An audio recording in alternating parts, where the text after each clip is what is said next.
पाकिस्तान और न्यूजीलैंड की जो सीरीज़ है वो ख़त्म हो चुकी है, टेस्ट सीरीज़। और ये टेस्ट सीरीज़ जो है वो ड्रॉ भी हो गई है। और इस टेस्ट सीरीज़ को बचाने में कराची के प्लेयर्स का हाथ है, जैसे कि सरफराज अहमद और सऊद शकील का। मैच की बात बाद में होगी, पहले सरफराज अहमद की बात कर लेते हैं कि सरफराज अहमद ने कमबैक कैसा किया है। सबने मैच देखा है और सबने सरफराज अहमद की बैटिंग भी देखी है। अभी इस वक्त रमीज़ राजा साहब जो है वो अपने आप को छुपाने की जगह ढूंढ रहे होंगे कि मैं कहाँ छुपूं, क्योंकि उन्होंने ही बोला था कि सरफराज का जो करियर है वो ऑलमोस्ट ख़त्म हो चुका है। तो अब ये जो परफॉर्मेंस है वो आप देख रहे हैं और रमीज़ राजा साहब जो है वो सोच रहे होंगे कि बोला ही क्यों था ऐसा उन्होंने। तो बोलने से पहले सोच लिया करेंगे क्या बोल रहे हैं। और इसके पीछे एक ये वजह भी है कि जो रमीज़ राजा साहब ने बोला है सरफराज अहमद के बारे में कि करियर ख़त्म हो गया है, इसके पीछे की वजह यह है कि सरफराज अहमद का ताल्लुक है कराची से। और उन्होंने जो ये बात की थी रमीज़ राजा साहब ने, इसके पीछे यही वजह थी कि वो कराची के प्लेयर्स के अगेंस्ट थे। तो ये होता है कि अगर किसी प्लेयर को चांस दे दो, तो मैंने अपनी पिछली वीडियोस में भी ऐसा बोला है कि जिसको जितने चांस मिलेंगे उसके पास उतना मौका होगा परफॉर्म करने का। और अभी आपने देखा कि सऊद शकील को चांस मिला और वो पिछली सीरीज से परफॉर्म करता हुआ आ रहा है, इंग्लैंड की सीरीज से, और फिर अभी सरफराज अहमद ने परफॉर्म किया। तो सारी परफॉर्मेंस आपके सामने। इस चैनल को सब्सक्राइब कर दिएगा और बेल आइकन पर भी क्लिक कर दिएगा। कुछ मीम्स बनी है सरफराज अहमद के कमबैक के बाद रमीज़ राजा साहब के ऊपर, वो मीम्स देखते हैं पहले। मीम ऐसी है कि इसमें लिखा हुआ है, इधर आओ रमीज़ मेरी बात सुनो। ये कुछ ऐसा PSL में हुआ था, सरफराज अहमद ने किसी को बोला था, बॉलिंग किसी से सही नहीं हो रही थी और वो बॉलर कौन था पता नहीं है, लेकिन इस मीम में इधर जो है रमीज़ राजा साहब की फ़ोटो लगी है और जो परफॉर्म सरफराज अहमद ने किया है सीरीज़ में उसके ऊपर ये मीम बनी है, क्योंकि रमीज़ राजा साहब बहुत बोल रहे थे। तो अब सुन लो सरफराज अहमद की बात भी, रमीज़ राजा साहब इधर आओ रमीज़ मेरी बात सुनो। सही मीम बनी है एकदम। ये एक ये मीम है जिसमें पीछे बाबर आजम, शाहिद आफरीदी और सरफराज अहमद की फ़ोटो लगी है और रमीज़ राजा साहब के ऊपर ये लोग हंस रहे हैं। ये बोल रहा था सरफराज का करियर ख़त्म हो गया। अभी पता चल गया होगा रमीज़ राजा साहब को कि करियर ख़त्म हुआ है या नहीं हुआ है। अभी जो है वो ट्रोलिंग से बचने के लिए जो है वो कोई जगह ढूंढ होंगे कि कहीं गायब हो जाऊं। तो ट्रोलिंग तो होगी और मीम्स भी बनेंगी, क्योंकि उन्होंने बात ही ऐसी गलत की थी। तो करियर तो अभी ख़त्म नहीं हुआ है सरफराज अहमद का, सबके सामने ही है। और ये मीम भी इसलिए बनी है क्योंकि सरफराज अहमद ने जो कमबैक किया है, तो अभी सरफराज अहमद का करियर बाकी है। अच्छा, ये भी 2 ही मीम्स थी और मीम्स पे बात कर लिए, और अभी मैच के बारे में बात कर लेते हैं कि किसने कितना स्कोर करा है और कौन सी टीम ने कैसा खेला है। न्यूजीलैंड ने पहली इनिंग में स्कोर करे थे 449 रन्स और इसमें टॉप स्कोरर थे डेवन कॉनवे, 122 रन्स इन्होंने बनाए थे, और टॉम लैथम ने 71 रन्स। ये दोनों ओपनर हैं और दोनों ओपनर्स ने इतने रन्स बनाए थे, एक ने 71 और एक ने 122। इसके बाद केन विलियमसन ने 36 रन्स बनाए और टॉम ब्लंडल ने बनाए हैं 51 रन्स। इसके बाद एक बॉलर है न्यूजीलैंड के मैट हेनरी, उन्होंने 68 रन्स बना दिए, और फिर नीचे एजाज पटेल 35 रन्स बना दिए एजाज पटेल ने। तो ऐसे करके न्यूजीलैंड का जो स्कोर हो गया था वो था 449।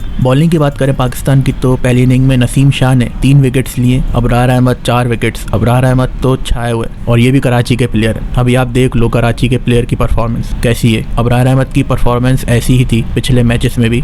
इस मैच में भी पहली इनिंग में 4 विकेट्स लिए अबरार अहमद ने, और इसके बाद आगा सलमान ने 3 विकेट्स लिए। तो पाकिस्तान की पहली इनिंग की बॉलिंग ये थी। अब पाकिस्तान की पहली इनिंग की जो बैटिंग है वो देख लेते हैं। इमाम उल हक ने 83 रन्स बनाए, और इधर जो है वो इमाम उल हक और बाबर आजम के बीच में कुछ ऐसा हो गया था कि बाबर आजम जो है वो रन आउट हो गए थे, और बाबर आजम ने शायद देखा नहीं था कि बॉल फील्डर के हाथ में, और वो रन आउट हो गए और इमाम उल हक जो है वो वापस क्रीज में चले गए थे। तो इमाम उल हक ने 83 रन्स बनाए, सेंचुरी नहीं हो पाई। इसके बाद सऊद शकील ने इस इनिंग में पहली इनिंग में 125 रन्स बनाए, सेंचुरी स्कोर करी है सऊद शकील ने पहली इनिंग में 125 रन्स बनाए सऊद शकील ने। और फिर उसके बाद सरफराज अहमद ने 78 रन्स बनाए। तो पहली इनिंग में पाकिस्तान के टॉप स्कोरर हैं सऊद शकील, 125 रन्स इन्होंने बनाए, और आगा सलमान ने 41 रन्स बनाए, और 408 रन्स पाकिस्तान ने बनाए थे पहली इनिंग में। और न्यूजीलैंड से ज़्यादा स्कोर नहीं कर पाए पाकिस्तान, और थोड़ी सी लीड मिली न्यूजीलैंड को। जाहिर सी बात है, रन्स कम बनाए थे पाकिस्तान ने थोड़े से। 449 रन्स बनाए थे न्यूजीलैंड ने और 408 रन्स बनाए थे पाकिस्तान ने। तो थोड़ी सी लीड जो है वो मिली हुई थी न्यूजीलैंड को। न्यूजीलैंड की पहली इनिंग की बॉलिंग की बात करें तो 3 विकेट्स जो हैं वो एजाज पटेल ने लिए, और इश सोडी ने 3 विकेट्स लिए, और टिम साउथी, मार्क हेनरी और डैरिल मिटचेल ने 1-1 विकेट लिए। तो सेकंड इनिंग की बात करते हैं। अब सेकंड इनिंग में न्यूजीलैंड ने टोटल स्कोर किया था 277 रन्स, और बॉलिंग में मीर हमजा, अबरार अहमद, हसन अली और आगा सलमान ने इन सब ने 1-1 विकेट लिए, और 319 रन्स का टारगेट मिला था पाकिस्तान को। और शुरू में ही 0 रन्स पे 2 आउट हो गए थे पाकिस्तान के, और यहाँ पे ऐसा लग रहा था कि कुछ मुश्किल हो सकती है पाकिस्तान को मैच बचाने में या मैच जीतने में। तो अगले दिन शायद 80 रन्स पे 5 आउट हो गए थे। शुरू में अब्दुल्ला शफीक 0 पे आउट हो गए थे, और फिर उसके बाद मीर हमजा आए थे, वो भी 0 पे पे आउट हो गए थे, फिर इमामुल्लाह को आउट हो गए अगले दिन 12 रन पे, फिर शान मसूद, बाबर आजम ये दोनों भी आउट हो गए थे। उसके बाद फिर 80 रन पर 5 आउट हो गए थे पाकिस्तान के, और सरफराज अहमद और सऊद शकील ने फिर मैच को बचाया, खेलना शुरू करा इन दोनों ने, और ये दोनों जो है वो पिच पर जम गए थे, और यहाँ से था कि मैच जो है वो बच गया था इन दोनों की वजह से। और फिर सरफराज अहमद ने 118 रन बनाए, सेंचुरी स्कोर करी, और सऊद शकील ने 32 रन बनाए, तो इन दोनों की वजह से जो है वो मैच बचा है। इसके बाद फिर आगा सलमान ने 30 रन बनाए, और फिर पाकिस्तान के 9 आउट हो गए थे। एंड में अबरार अहमद और नसीम शाह खेल रहे थे, तो फिर बैड लाइट की वजह से शायद मैच जो है वो ड्रॉ हो गया था, तो इस तरह से सीरीज ड्रॉ हो गई। तो अगर हम ये बोलें कि मैच किसने बचा है, तो सरफराज अहमद और सऊद शकील ने, इन दोनों की वजह से जो है मैच बचा है, हम ये कह सकते हैं। और दूसरी इनिंग में न्यूजीलैंड की बॉलिंग की बात करें तो टीम साउथी ने 2 विकेट्स लिए, 4 विकेट्स ब्रेसवेल ने, और इश सोडी ने 2 विकेट्स, और मैट हेनरी ने 1 विकेट। तो ये एक मैच की समरी है, और टेस्ट सीरीज जो है वो ड्रॉ हो गई है। और अलीम दार साहब के बारे में बात हो रही है बहुत, कि उनकी वजह से जो है वो पाकिस्तान मैच बचा सका, यानी कि सिर्फ एक मजाक की बात है, क्योंकि एंड में जब पाकिस्तान हार रहा होता था तो अलीम दार जो है वो बैड लाइट की वजह से जो है वो मैच ख़त्म कर देते थे। तो अलीम दार साहब के बारे में बात हो रही है, ये सिर्फ एक मजाक की बात है, और दोनों मैच में ही अलीम दार ने मैच ख़त्म करा है बैड लाइट की वजह से। तो ऐसा बोला जा रहा है कि मैन ऑफ द मैच जो है वो अलीम दार है, जिनकी वजह से मैच बचा है। ये भी एक मीम है, और ऐसा हुआ भी है, अलीम दार ने बैड लाइट की वजह से मैच को ख़त्म किया भी है, और बैड लाइट हुई भी है शायद, इसीलिए मैच ख़त्म किया भी है। या अगर बैड लाइट नहीं भी होता तो कितने ओवर का मैच होता, तो शायद इसीलिए ही मैच को जो है वो ख़त्म कर दिया, और दोनों मैच ड्रॉ हो गए। सीरीज़ ड्रॉ हो गई है पाकिस्तान और न्यूजीलैंड की। अब वनडे सीरीज़ आनी है, और वनडे सीरीज़ में देखते हैं कि क्या होता है। और इस सीरीज़ की बात करें तो सरफराज अहमद को बहुत टाइम बाद चांस दिया है टीम में। इंग्लैंड के अगेंस्ट इनको खिलाया नहीं था, लेकिन न्यूजीलैंड के अगेंस्ट इनको खिलाया है, और चारों इनिंग्स में सरफराज अहमद ने 50 से ज़्यादा रन बनाए, और अपनी इस इनिंग में जो है लास्ट इनिंग में सरफराज अहमद ने सेंचुरी स्कोर करी है। तो ये जो बोल रहे थे सरफराज अहमद के बारे में, सिर्फ रमीज़ राजा ही नहीं, शायद और लोगों ने भी ऐसा सोचा हो कि इनका जो करियर है वो ख़त्म हो गया है सरफराज अहमद का। तो ये परफॉर्मेंस आपके सामने, उन लोगों के सामने है जो ये बोल रहे थे और ऐसा सोच रहे थे कि सरफराज जो है वो अब टीम में आएगा नहीं और उनका करियर ख़त्म हो चुका है। तो ये जो 4 इनिंग्स हैं सरफराज अहमद ने भी खेली है न्यूजीलैंड के अगेंस्ट, ये उन लोगों को याद रहेंगी जिन्होंने सरफराज अहमद के अगेंस्ट बोला था। तो ऐसा होता है पाकिस्तान में, ऐसा है कि कराची के जो प्लेयर्स हैं उनके अगेंस्ट बोला जाता है और उनको टीम से निकालने की करते हैं, जैसा कि रमीज़ राजा ने बोला था सरफराज अहमद के अगेंस्ट, और उनकी बातों से यही लग रहा था कि वो कराची के प्लेयर्स के अगेंस्ट हैं। और कैप्टेंसी की बात करें तो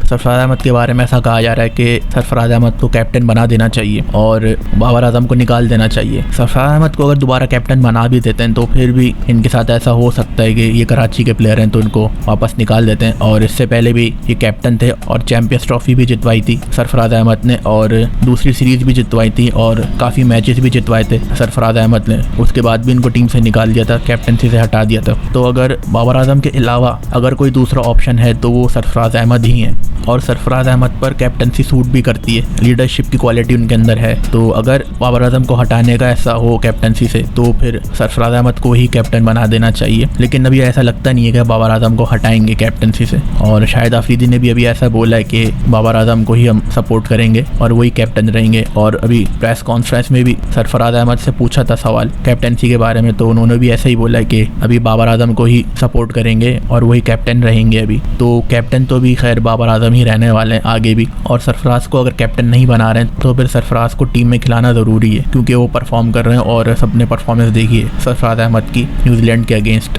और न्यूजीलैंड की सीरीज़ की बात करें तो सरफराज अहमद ने कितने रन्स बनाए, 2 मैच में 4 इनिंग्स सरफराज अहमद ने खेली हैं और 335 रन्स बनाए हैं। एवरेज रहा है 83.75 का, और इसमें 3 हाफ सेंचुरीज हैं और 1 सेंचुरी है। तो ये परफॉर्मेंस बहुत बेहतरीन परफॉर्मेंस है, इसको ये नहीं कहा जा सकता कि ये नॉर्मल है, नॉर्मल से भी बहुत बेहतर है। और इस परफॉर्मेंस की बेस पे सरफराज अहमद साहब को और आगे भी सीरीज़ खिलानी चाहिए। तो ये एक बेहतरीन परफॉर्मेंस है। ये फ़ोटो जो है जिसपे सरफराज अहमद की जो परफॉर्मेंस नज़र आ रही है इस सीरीज़ में, ये फ़ोटो अगर वो लोग देखेंगे या रमीज़ राजा देखेंगे जिन्होंने सरफराज के अगेंस्ट बोला था तो वो अपने आप को छुपाने की कोशिश करेंगे कि कहीं छुप जाऊँ मैं, कि जो उन्होंने बात बोली थी सरफराज के अगेंस्ट उससे कैसे बचूँ। अब लोग ट्रोल करेंगे, और ट्रोल तो करेंगे ही लोग क्योंकि बात ही ऐसी कर दी थी रमीज़ राजा ने हैं। तो ये सारी परफॉर्मेंस आपके सामने है। तो ODI सीरीज़ अब आने वाली है, उसमें देखते हैं कि क्या होता है और कैसी परफॉर्मेंस रहती है पाकिस्तान की। ये सीरीज़ तो खैर ड्रॉ हो गई है और ऐसा कहें तो न्यूजीलैंड जो है वो थोड़ा भारी रहा पाकिस्तान के ऊपर। न्यूजीलैंड जो है वो जीतते जीतते बचा है ये सीरीज़। पाकिस्तान जो है वो एकदम एंड पे आ जाता है हारने के और फिर मैच ख़त्म हो जाता है। तो ये कह सकते हैं कि न्यूजीलैंड जो है वो इस सीरीज़ में भारी रहा है पाकिस्तान पर।